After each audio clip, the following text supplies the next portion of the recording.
Sedikit bicara tentang karma, ya, karma itu sebetulnya kan ada karma baik, ada karma buruk. Cuman seringkali kalau kita dengar kata karma, yang muncul di dalam pikiran kita adalah karma buruk, ya kan?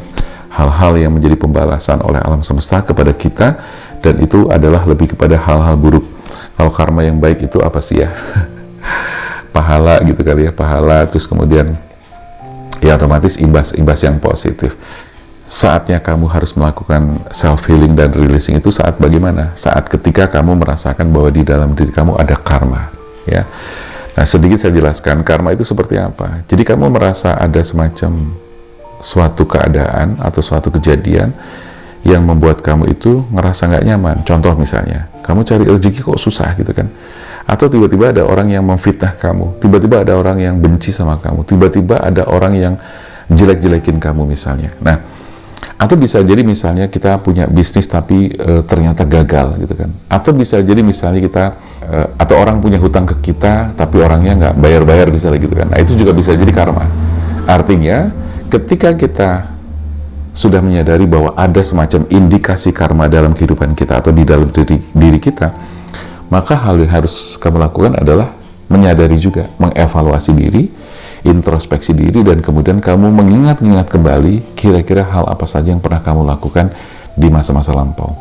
Sederhananya adalah karma itu adalah hukum tabur tuai, ya, dimana kita menanam, kita akan menuai, ya. Jadi kalau misalnya kamu berbuat baik kepada seseorang atau siapapun, otomatis orang lain atau siapapun juga akan berbuat baik pada kita.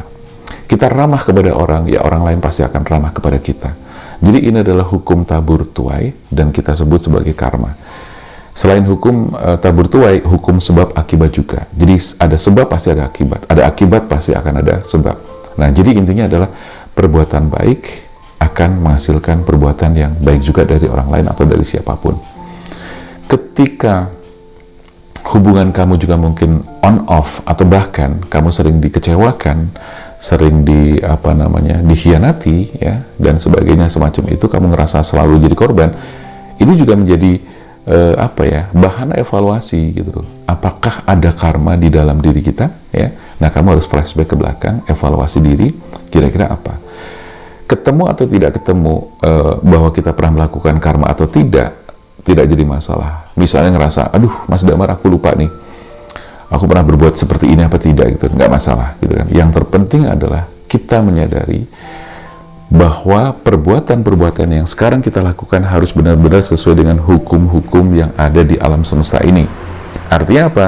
Ya, baik otomatis akan mendapatkan balasan kebaikan. Kalau kita berbuat jahat, otomatis sama seperti itu. Nah, jadi kita sadari. Kemudian karma-karma inilah yang kemudian harus membuat kita sadar bahwa oh, berarti kita harus melakukan yang namanya healing juga, gitu kan. Nggak hanya sekedar healing, tapi juga healing releasing sekaligus mengarah kepada bagaimana kita memutuskan pola karma.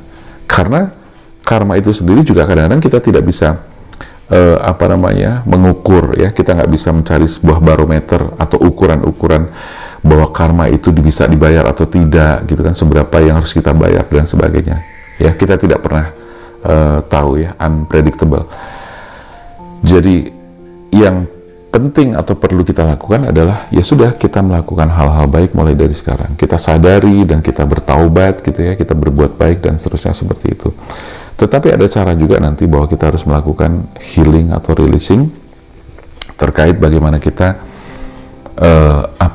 bukan memutus atau membayar karma, ya, tetapi setidaknya kalau boleh saya bilang, ya istilah umumnya sih memutus pola karma atau membayar karma. Tapi kan kita nggak pernah tahu ya bahwa karma itu bisa dibayar berapa gitu kan. Yang jelas hal yang bisa mengurangi karma atau paling tidak mudah-mudahan bisa memutus pola karma adalah dengan kita berbuat baik atau kita melakukan recovery, ya.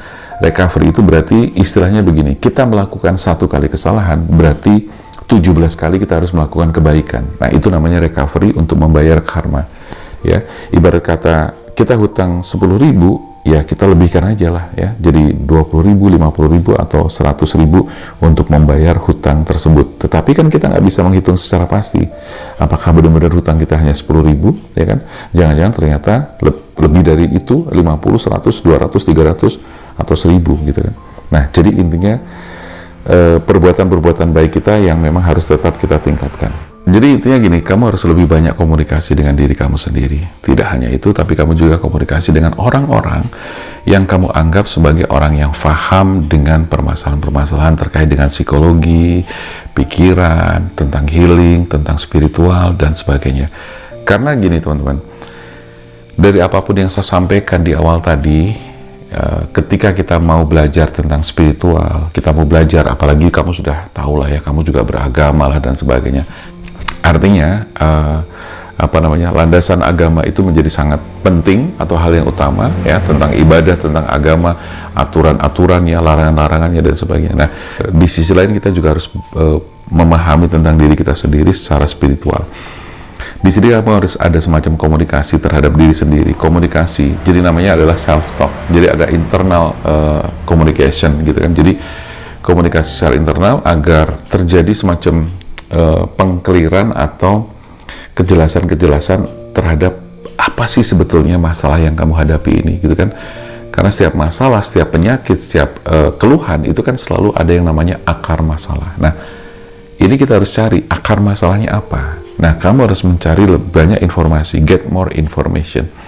Kamu cari, gali gitu loh. Apa sih yang sebenarnya aku butuhkan? Apa sih masalahku gitu kan? Ketika ketemu akar masalahnya, lalu kita buat akar itu menjadi, kita cabut kan, ibaratnya seperti itu. Kita cabut, kita buang. Nah, itu contoh sederhana lah ya gitu loh. Nah, terhadap yang kamu rasakan dan kamu hadapi saat ini pun kamu juga harus mencari akar masalahnya apa. Sumbernya apa? Sumbernya tentu dari diri kita sendiri, tapi akarnya apa? Misalnya gini, kamu ngerasain bahwa emosi yang paling dominan di dalam diriku adalah tentang kemarahan gitu kan. Gampang marah, benar-benar marah, tersinggung lah dan sebagainya. Nah, ini pasti kan ada hal yang menjadi pemicu atau akar masalah. Nah, akar masalah itu pasti terjadi pada suatu ketika di masa-masa lampau ya. Nah, kamu harus flashback gitu kan. Kapan gitu kan. Nah, itu harus kamu temukan. Karena dengan menemukan akar masalah, setidaknya itu akan membantu kamu untuk bisa melakukan yang namanya healing maupun releasing juga gitu loh. Jadi seperti itu. Ya, jadi ketika ketemu akar masalahnya, setidaknya kamu bisa melakukan yang namanya healing dan juga releasing ya. Nah, karena penting, karena ibarat kata begini, kita sakit gitu kan, tapi kalau nggak ketemu sumber penyakitnya apa, ya kita nggak akan bisa sembuh gitu kan. Kita sakit perut nih, tapi kita minumnya obat sakit kepala, kan nggak nyambung.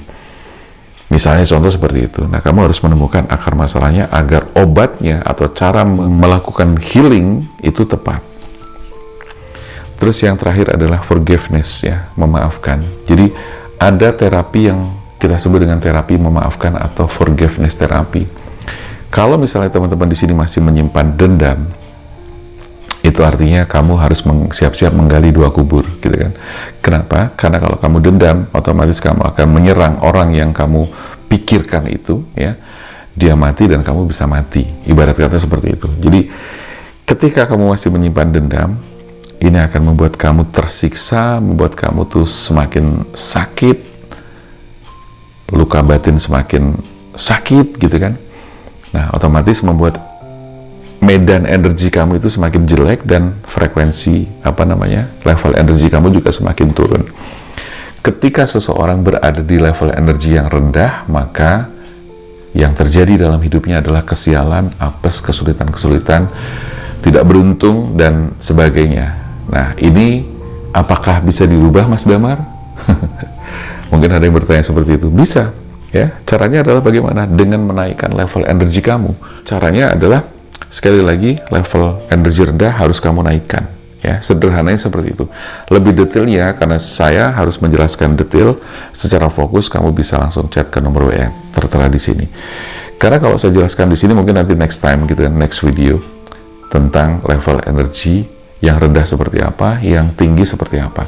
Intinya kamu harus menaikkan level energi kamu dari rendah menjadi tinggi. Intinya seperti itu. Karena kalau sudah energi tinggi, maka kesialan tuh hilang, yang datang adalah keberuntungan, ya, terus kemudian rezeki yang semakin mudah, berlimpah, jodoh gampang, dan seterusnya seperti itu. Oke? Itu gambarannya teman-teman ya. Mudah-mudahan video ini bisa bermanfaat bagi teman-teman ya. Dengan beberapa materi yang saya sampaikan, mudah-mudahan menjadi sebuah pencerahan bagi teman-teman, dan silahkan bisa diputar kembali kalau misalnya teman-teman kepengen lebih jelas lagi. Oke?